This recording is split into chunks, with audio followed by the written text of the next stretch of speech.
Baik, hari ini kita belajar tentang problematika ya, problematika dalam pendidikan Islam. Sebelum saya menambahkan jawaban atas beberapa pertanyaan tadi, saya mau men-share dulu. Sudah muncul ya?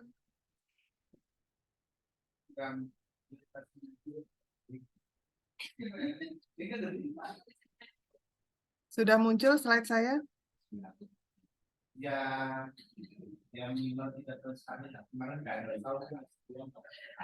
Jadi tadi beberapa sudah disampaikan oleh pemakalah tentang apa saja problematika pendidikan Islam di Indonesia, di antaranya misalnya kualitas guru ya.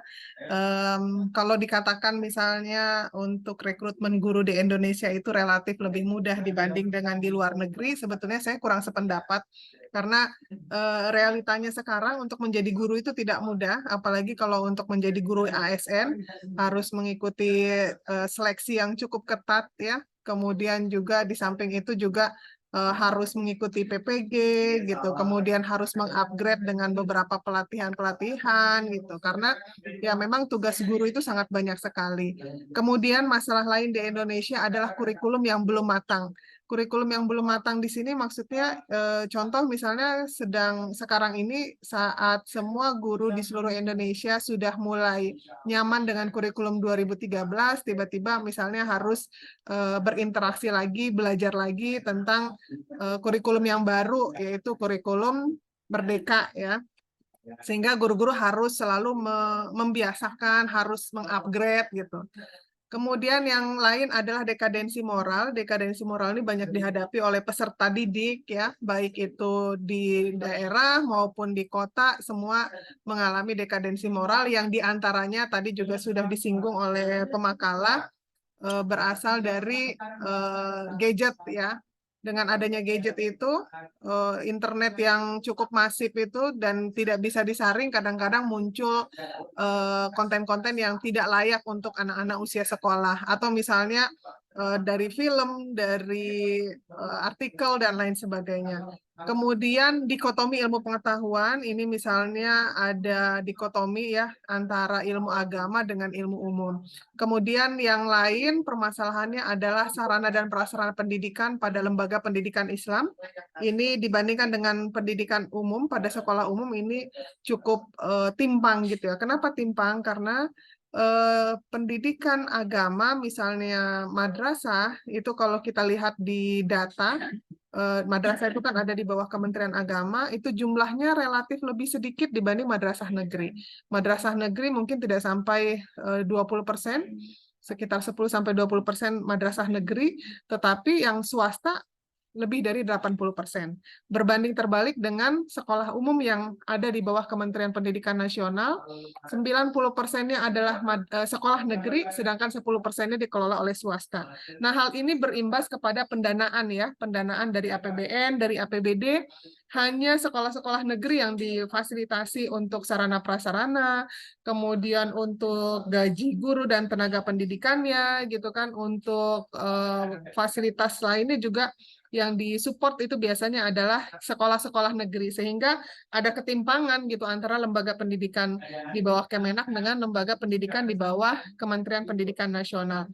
Bahkan kalau teman-teman lihat tidak ada satupun pesantren ya yang negeri gitu, semuanya swasta sehingga mandiri gitu. Jadi tergantung dengan kemampuan pesantrennya untuk mencari pendanaan bagi lembaga pendidikannya. Ada yang mengandalkan 100% dari SPP, ada juga yang dia bisa berkreasi misalnya dengan menjadikan pesantrennya itu seperti mengembangkan peternakan atau misalnya pertanian gitu ya, yang income-nya itu bisa untuk membantu pendanaan pesantren. Nah, kemudian masalah-masalah lain yang dihadapi oleh lembaga pendidikan Islam diantaranya adalah kesejahteraan pendidik dan tenaga kependidikan di sekolah umum dan madrasah itu berbeda sekali ya. Walaupun misalnya sudah ada anggaran pendidikan 20% yang ditetapkan oleh pemerintah, tetapi ada perbedaan karena di Kementerian Agama ini alokasi dananya terbatas ya. Sementara karena kan di Kementerian Agama itu fokus utamanya adalah agama. Pendidikan hanya menjadi satu bagian di bawah kalau nggak salah itu namanya dirjen ya. Sementara kalau di Kemendiknas itu langsung dipimpin oleh menteri yang core-nya itu adalah pendidikan, sehingga dana pendidikan di tingkat menteri dengan di tingkat dirjen tentu saja berbeda ya besarannya. Nah, kemudian kenapa dibilang masih bersifat diskriminatif? Teman-teman bisa lihat contoh misalnya kesejahteraan guru di Jakarta itu berbeda dengan guru yang ada di bawah Kemendiknas ya. Misalnya sama-sama satu sekolah, ada guru agama yang diperbantukan di sekolah umum, guru yang asli di sekolah umum itu kesejahteraannya eh, ada apa namanya, ada income tambahan dari Kemendiknasnya, tetapi guru agama yang di bawah Kementerian Agama, anunya cantelannya ya, PNS-nya misalnya, itu berbeda tingkat kesejahteraannya gitu. Kemudian pendanaan pendidikan Islam, jadi sebetulnya kalau teman-teman perhatikan di Undang-Undang Dasar Negara Republik Indonesia ini kan sudah beberapa kali mengalami amandemen ya. Di antaranya salah satu poinnya adalah anggaran pendidikan itu minimal 20% dari APBN. Tetapi perlu diingat 20% itu bukan murni semuanya untuk meningkatkan kualitas pendidikan, tetapi 20% itu termasuk juga untuk gaji guru, untuk gaji dosen, untuk gaji tenaga pendidikan, kemudian untuk perbaikan sekolah, dan lain sebagainya. Jadi 20% itu include semua, dan tidak hanya untuk satu kementerian, misalnya Kementerian Pendidikan, tetapi juga untuk Kemenak, dan kementerian lain yang menyelenggarakan pendidikan. Contoh misalnya Kementerian Dalam Negeri itu kan dia punya sekolah, punya perguruan tinggi STPDN. Nah, itu juga karena dia bagian dari pendidikan, maka 20% itu termasuk untuk semua kementerian yang menyelenggarakan pendidikan. Jadi, jadinya kecil gitu. Walaupun kelihatannya 20%, ternyata alokasinya macam-macam, sehingga yang untuk peningkatan kualitasnya justru jatuhnya jadi sedikit gitu kan. Nah, seharusnya dengan anggaran pendidikan yang sudah 20% ini, kualitas pendidikan harusnya lebih baik, pengelolaannya lebih baik, kemudian efektivitas dan efisiensi penggunaan anggaran. Lalu ada beberapa tantangan ya untuk meningkatkan mutu pendidikan. Di antaranya ada sikap skeptis masyarakat terhadap lembaga pendidikan Islam. Meskipun sekarang ini sudah banyak ya lembaga-lembaga pendidikan Islam yang bermutu, madrasah-madrasah yang bisa bersaing, tetapi tetap aja ada sekelompok masyarakat yang merasa kurang yakin dengan lembaga pendidikan Islam, sehingga mereka lebih memilih untuk menyekolahkan anak di lembaga pendidikan umum. Nah, kemudian juga tantangan lain adalah kurikulum yang belum sesuai dengan kebutuhan masyarakat. Kadang-kadang contoh di perguruan tinggi ya, eh, apakah kalian yakin gitu kurikulum yang kita pelajari itu nanti akan terpakai ketika di dunia kerja misalnya. Begitu juga dengan kurikulum yang ada di sekolah gitu. Apalagi kurikulum selalu berganti ya. Sekarang sudah mulai persiapan untuk menerapkan kurikulum merdeka dan beberapa sekolah sudah menerapkan itu.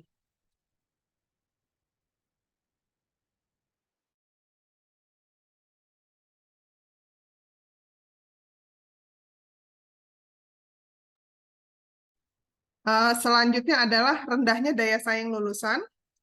Nah, dengan kurikulum yang tadi menjadi satu kendala juga untuk penerapannya, di lain pihak adalah kendala rendahnya daya saing lulusan. Kualitas pendidikan yang ada di kota besar seperti Jakarta dengan kualitas pendidikan yang ada di Indonesia Timur itu bisa dikatakan berbeda ya. Jadi kadang-kadang ketika mereka sudah lulus, kemudian sudah memasuki dunia kerja, ya bersaing bebas gitu kan, sehingga banyak yang tidak terserap juga lulusannya.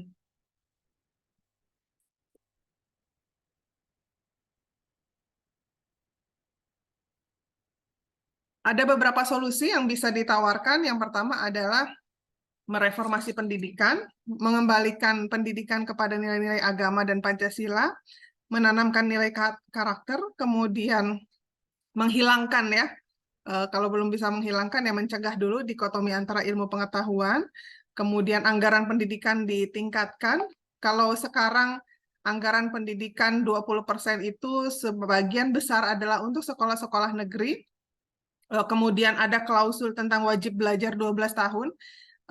Seharusnya wajib belajar 12 tahun itu berimbas kepada anak-anak didik ya, anak-anak didik yang sekarang menikmati wajib belajar 12 tahun dengan pendidikan gratis itu baru di sekolah negeri ya.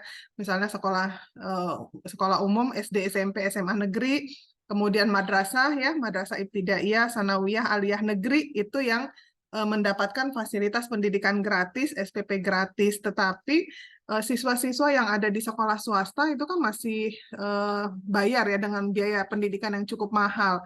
Nah, harusnya kalau ada peningkatan anggaran pendidikan, ya wajib belajar 12 tahun itu berlaku untuk semua anak-anak sekolah gitu ya. Semua pendidikan baik negeri ataupun swasta harusnya bisa mengenyam pendidikan gratis. Nah, kemudian yang selanjutnya solusinya adalah meningkatkan kualitas guru. Nah, menjadi guru di Indonesia ini tidak mudah ya. Tadi sudah saya sampaikan, misalnya dimulai dari tes seleksi, kalau CPNS itu cukup ketat, kemudian juga mereka harus mengikuti PPG, belum lagi kalau ada perubahan-perubahan kurikulum, mereka juga harus mengikuti pelatihan-pelatihan supaya mereka bisa beradaptasi menerapkan kurikulum yang baru gitu kan. Dan guru-guru di Indonesia ini banyak direpotkan dengan administrasi ya, administrasi misalnya untuk tadi menyesuaikan dengan kurikulum baru, kemudian juga untuk sertifikasi guru dan lain sebagainya. Nah, sekarang ini banyak sebetulnya beasiswa-beasiswa pendidikan yang bisa diakses guru gitu, tetapi memang gurunya harus kreatif ya. Guru sekarang itu harus rajin-rajin buka informasi melalui laman Kemenak misalnya atau laman LPDP dan lain sebagainya. Kemudian pelatihan-pelatihan. Nah, tadi ada pertanyaan tentang memang sekarang ini kita mau nggak mau harus beradaptasi dengan teknologi. Kalau kita tidak mengikuti perkembangan teknologi, maka kita akan ketinggalan ya.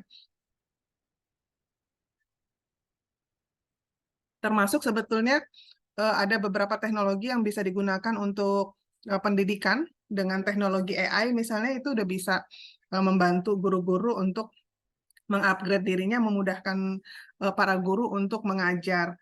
Kemudian pelatihan-pelatihan, kalau teman-teman mau tahu atau mau belajar, itu sebetulnya ada satu laman di Kemenak namanya Pintar ya, pintar.kemenak.go.id.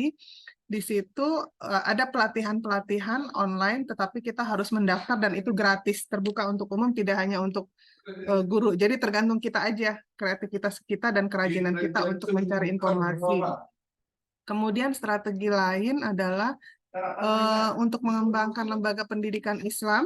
Ini harus jelas ya, visi misinya apa, tujuan lembaganya apa, itu harus jelas. Kemudian harus bisa mewujudkan dalam kegiatan real sehari-hari. Kemudian Kementerian Agama sebagai apa namanya, yang memayungi ya lembaga pendidikan Islam seperti pesantren, madrasah ataupun sekolah lainnya, ini harus bisa membuka akses masyarakat untuk dapat mengenyam pendidikan Islam, meningkatkan kualitas pendidikan, meningkatkan daya saing, dan peningkatan sarana prasarananya. Nah, itu tambahan saya. Kemudian saya mau share yang saya bilang tadi, Kemenak ya.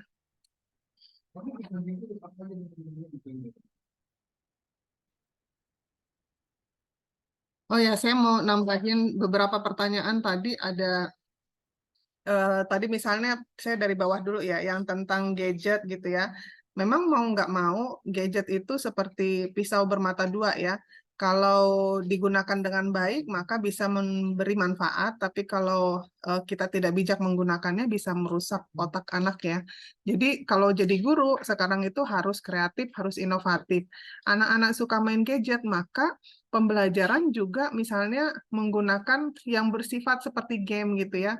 Sekarang sudah banyak game-game yang bisa dipakai dalam pendidikan.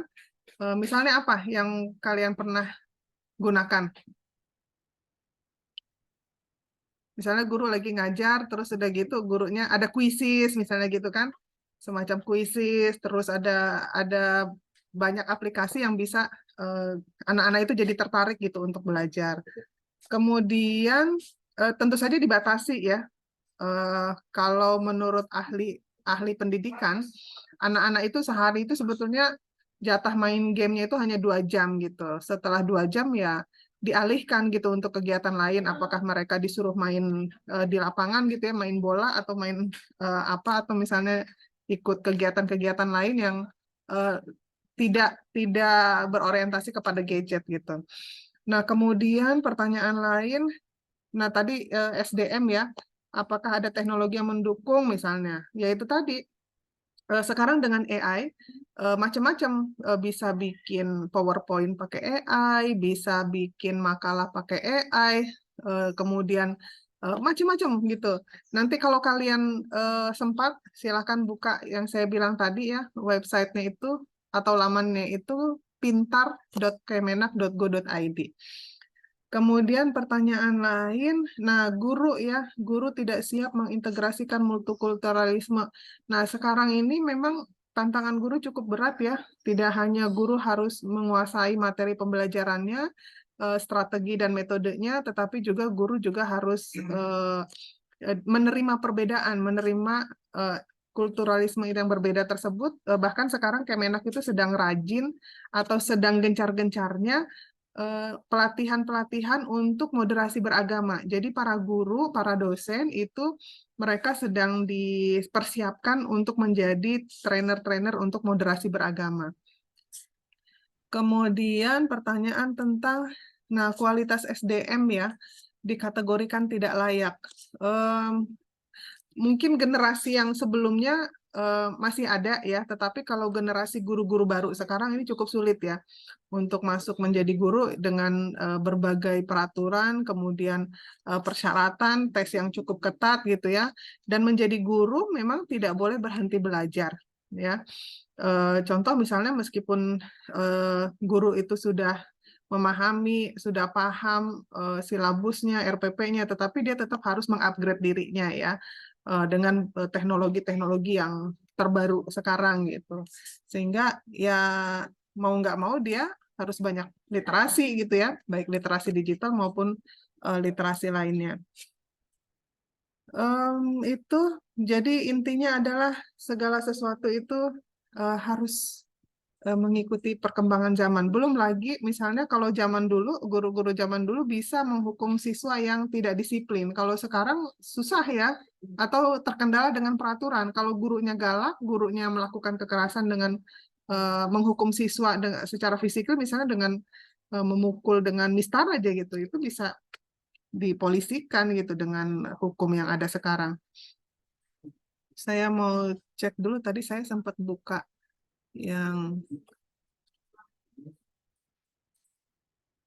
Nah, saya mau mengenalkan aja tentang website Pintar tadi. Nanti silahkan kalian buka ya, karena kalian ini kan calon guru ya. Nah, ini namanya websitenya pintar.kemenak.go.id. Ini ada banyak ya, ada pelatihan. Ini tinggal diklik aja. Udah kelihatan nggak laman ininya, pintar saya? Cuma Kelihatan, Bu. kelihatan ya, cuma di sini agak. Nah, ini dia udah kelihatan ya. Keluar kan ini nama-nama pelatihannya. Iya, Bu, ada. Nah, ini kalian bisa pilih, ada tanggalnya. Jadi sesuai pendaftaran. Ini udah tutup berarti ya. Misalnya ini kan pendaftarannya tanggal 2 sampai 5 November. Jadi selain di tanggal tersebut nggak bisa daftar. Tapi insya Allah nanti ini selalu buka gitu. Jadi ada pelatihan media pembelajaran berbasis AI, ada ini kalau ada yang persiapan mau berkeluarga, ada pelatihan keluarga sakinah. Kalau ada yang mau jadi apa namanya pengelola masjid, ada pelatihan manajemen kemasjidan, ada pelatihan implementasi kurikulum merdeka. Nah, jadi ini yang terbaru. Dan ini setahu saya ini untuk umum ya. Untuk umum kalian tinggal mendaftar. Nah, banyak banget nih. Ada pelatihan karya tulis ilmiah, ada multimedia pembelajaran, ada penelitian tindakan kelas, ada pelatihan MOOC Pintar, banyak banget nih. Nah, ini biasanya kalaupun tanggalnya sudah berakhir, contoh misalnya,